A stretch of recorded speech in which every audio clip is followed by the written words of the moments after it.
Have you ever looked down on someone because you thought you were better? Pride can make you feel untouchable until the very moment it destroys everything you built.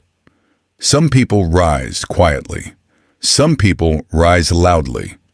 But the most dangerous are the ones who rise after you step on them.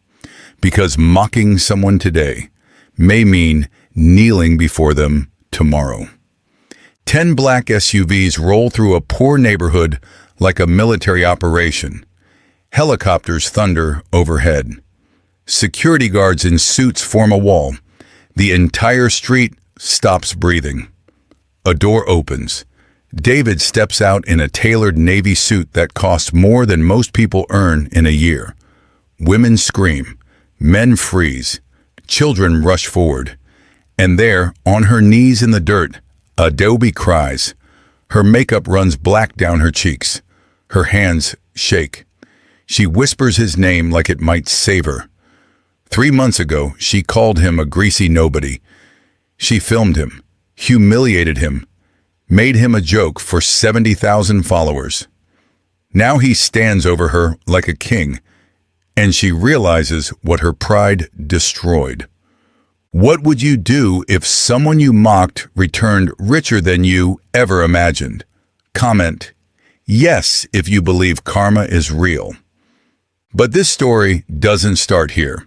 It starts with a breakdown, bad timing, and a woman who thought her beauty made her bulletproof. Adobe had 78,000 Instagram followers and a white Mercedes-Benz that she parked in perfect lighting every morning. She went live daily. Her audience watched her apply lipstick, flip her hair, and preach standards. Never lower your value for a man who can't match your lifestyle, she said, pointing her manicured nail at the camera. If he's broke, he's a joke. Comments exploded. Men insulted her. Women defended her. Brand deals rolled in. Hair companies, fashion boutiques, skincare lines. She made 6 figures yearly just from being beautiful and loud about it. Wednesday afternoon, that Benz died on her. The engine choked out on a busy road 45 minutes before a 200,000 naira photo shoot. Adobe panicked. She turned the key. Nothing. Sweat soaked her wig. People slowed down to watch. Some laughed. A delivery driver yelled, "Even rich girls break down." She called her mechanic. No answer. Her manager. Voicemail. Desperation clawed at her throat. Then David appeared. He crossed the street calmly, wearing a faded shirt and jeans stained with grease. His hands looked strong from actual work. He bent to her window. "I can help. Let me check the engine." His voice was respectful, gentle. She looked him over. Dirty, poor, a mechanic. But she needed that car moving. "Just hurry up." He nodded and opened the hood. His hands moved expertly through cables and metal. Within minutes, he found the problem. "Your alternator failed. I can get you running temporarily. You'll make your appointment." She should have thanked him and left. Instead, as he wiped grease from his hands, he made one mistake. He smiled at her. "You're beautiful. I'm glad I could help today." It wasn't flirting, just kindness. But Adobe heard disrespect. A mechanic? Complimenting her?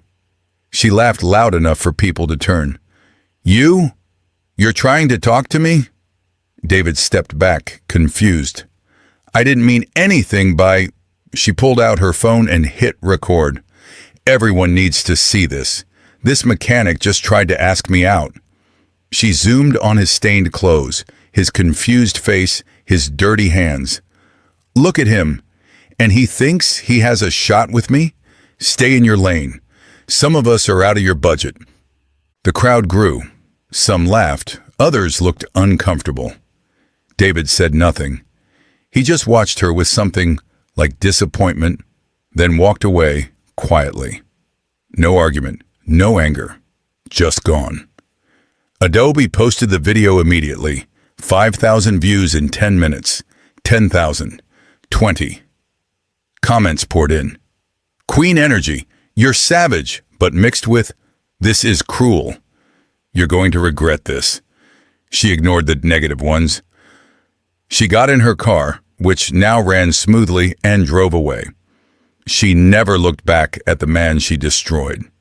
She also never noticed the woman watching from across the street. Amara stood near the gate in her cleaner's uniform, broom in hand. She saw everything.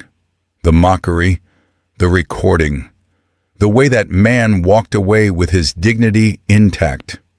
She wanted to say something, to remind this influencer that respect costs nothing. But Amara knew her place. People like Adobe didn't listen to people like her.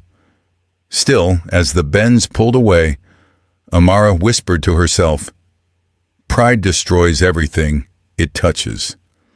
She didn't know how soon that truth would prove itself. The video should have died by morning. Instead, it exploded by Thursday night. Someone posted the full version. Not Adaobi's edited clip, but everything. David trying to leave politely, her calling him greasy, her zooming in on his clothes for maximum humiliation. The narrative flipped instantly. Comments turned vicious. She's disgusting. He helped her and she destroyed him. Cancel her. Her follower count dropped like a stone. 78,000 became 70,000. Then 65, then 58. Brands sent emails. Professional. Cold.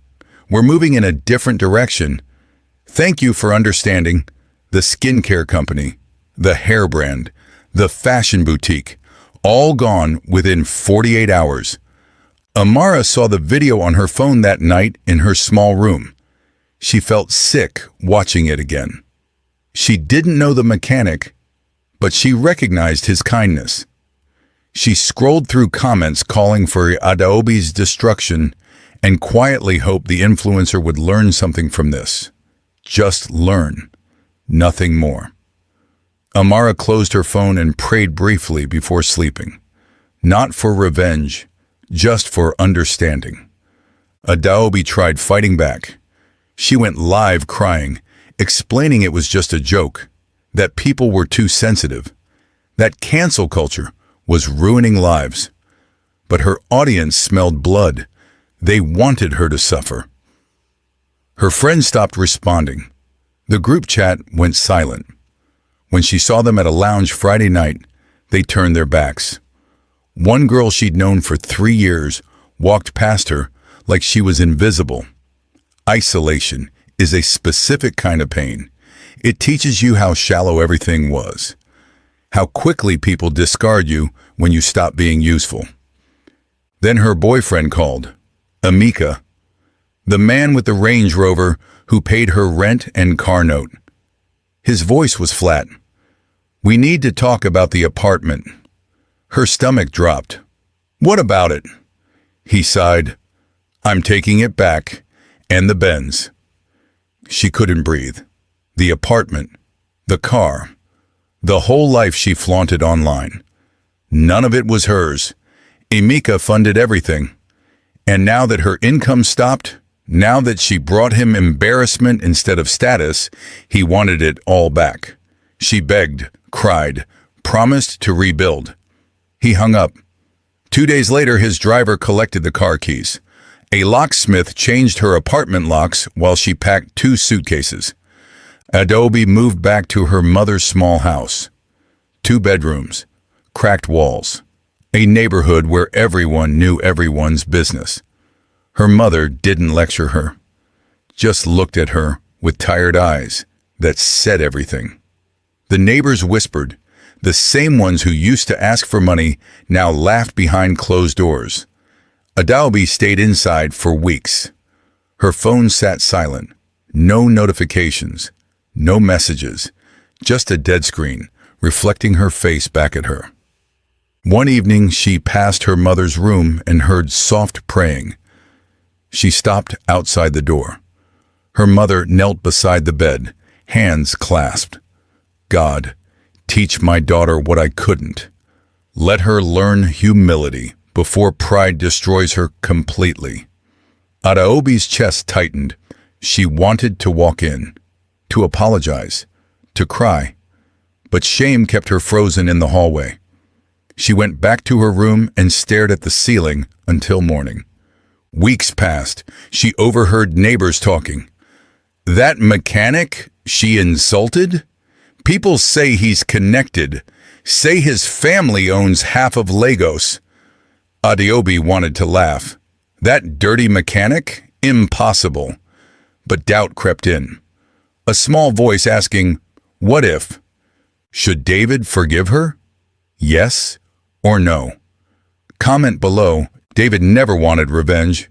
He wanted perspective. He sat in his modest apartment watching Adeobi's video one more time. Not for pain, for memory. To remind himself why his father's lessons mattered. Why character beats status every single time. David wasn't a mechanic. He was the only son of Nigeria's largest automobile magnate. His father owned factories across 3 countries, dealerships in 12 states. A fortune that made politicians nervous. But his father believed in one unshakable principle. Character is built in shadows, not spotlights. For 2 years, David lived undercover. He fixed cars, learned trades, walked through Lagos without security or status. His father wanted him to see the real country, the one most rich kids never touch. And David saw it. He met people working 3 jobs who still smiled, people sharing their last meal with strangers, people like Amara, the cleaner who swept that estate gate every morning and never complained. He remembered her from that day, the way she stood watching, the compassion in her eyes, the way she wanted to speak but didn't. He remembered her kindness cost her nothing, yet she gave it anyway. Monday morning, his father summoned him to headquarters, a 50-story glass tower in Victoria Island. David wore a suit for the first time in months. The boardroom was full. Old executives, sharp investors. His father stood at the head. Ladies and gentlemen, meet the new CEO of our company, my son, David. Applause filled the room. But David felt nothing. He'd already learned what mattered. Power meant nothing if you didn't know how to carry it. After the meeting, his father pulled him aside. You've seen enough. You know how people treat you when they think you're nobody. Now show them what you really are. David nodded. But he wasn't thinking about Adaobi. He was thinking about Amara. He asked his assistant to find her. 2 days later they did. She still cleaned that same estate gate, still invisible to everyone walking past. David approached her carefully. She flinched when she saw him. I didn't do anything wrong, sir, he smiled. I know. I wanted to thank you. She looked confused. For what? For being kind when no one was watching. He handed her his card. Simple, white, just his name and number. If you ever need help, call me. Then he walked away. No promises, no expectations, just a seed planted, because David understood something most people miss. Real wealth isn't what you own. It's what you give to people who can never repay you. 3 months crawled by. Adobe sold cheap jewelry on street corners to survive. Earrings for $500, necklaces for $1,000. Customers haggled her down to $300. The same followers who called her a queen now posted screenshots of her downfall. Karma is undefeated. She stopped going online completely, deleted every app. Her mother watched with quiet sadness but never said, I told you so. Adobe existed in a fog, numb, waiting for life to feel normal again. It never did. Saturday morning shattered everything. Adaobi sat outside sorting jewelry when she heard engines. Deep, powerful, multiple. The first SUV turned onto her street. Black, gleaming. Then another and another. 10 total, rolling through the neighborhood like a presidential convoy. Helicopters appeared overhead.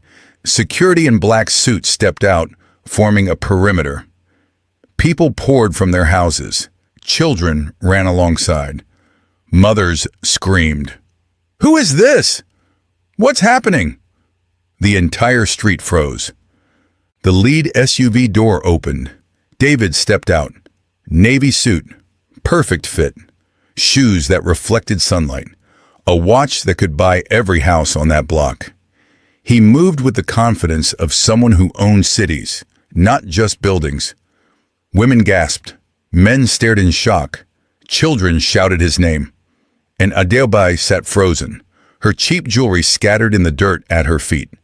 She recognized him instantly. The face, the calm, the man she called greasy and poor, the man she humiliated for entertainment. Now he stood like royalty in a kingdom she didn't know existed. Her body moved without thought. She stood, tried fixing her crooked wig with shaking hands. Then she dropped to her knees in the dust, in front of everyone. Tears streamed down her face. "David, please. I'm so sorry. I didn't know. Please forgive me." Her voice cracked, broke, begged. The crowd went silent. Every eye locked on David, waiting. Would he destroy her? Forgive her? Ignore her? David looked down at her. No anger, no satisfaction, just something cold and final. He said nothing. He walked past her like she didn't exist, like she was air. Gasps rippled through the crowd. Adeobi sobbed harder. But David wasn't there for her. He stopped in front of Amara. She stood at the edge, still in her uniform, stunned. "You," he said gently. She looked terrified. "Sir, He raised a hand. "You were kind when it cost you nothing. You spoke up in your heart, even when you stayed silent. I saw you." Tears filled Amara's eyes. Not from sadness, from shock that someone noticed her. That someone saw her when she thought she was invisible. David handed her an envelope. "This is a job offer, senior management position. You start Monday if you want." The crowd erupted, screaming, crying, celebrating. Amara stared at the envelope like it might vanish. But David turned back to Adeobi, still on her knees. "You want forgiveness," he said calmly, "but you need truth." He stepped closer. "That Benz you drove? I bought it. My company leased it to your boyfriend. Every time you posted it online, every time you called yourself royalty, you were sitting in something I owned." Adeobi went pale. The crowd gasped. Murmurs spread like fire. "The poor mechanic you mocked kept your entire image alive." Adeobi reached up desperately. "Please, I'll do anything. Give me a job. Anything." David's security guard stepped forward and handed her a pamphlet. She grabbed it, thinking it was hope. Then she read it. Humility Seminar. Learn what pride destroyed. The crowd saw it. Laughter erupted. Not cruel, just disbelief. A second humiliation in one moment. Adeobi's hands shook so hard the pamphlet fell. David looked at her one last time. Not with hate, with pity. "You didn't reject a mechanic. You rejected a kingdom." He turned back to Amara and gestured toward the SUV. "Some people shine without money. Some people stink with it." He helped Amara inside like she mattered, like she was worth protecting. The engines roared. The convoy began moving. And Adeobi remained on her knees in the dust, exactly where her pride left her.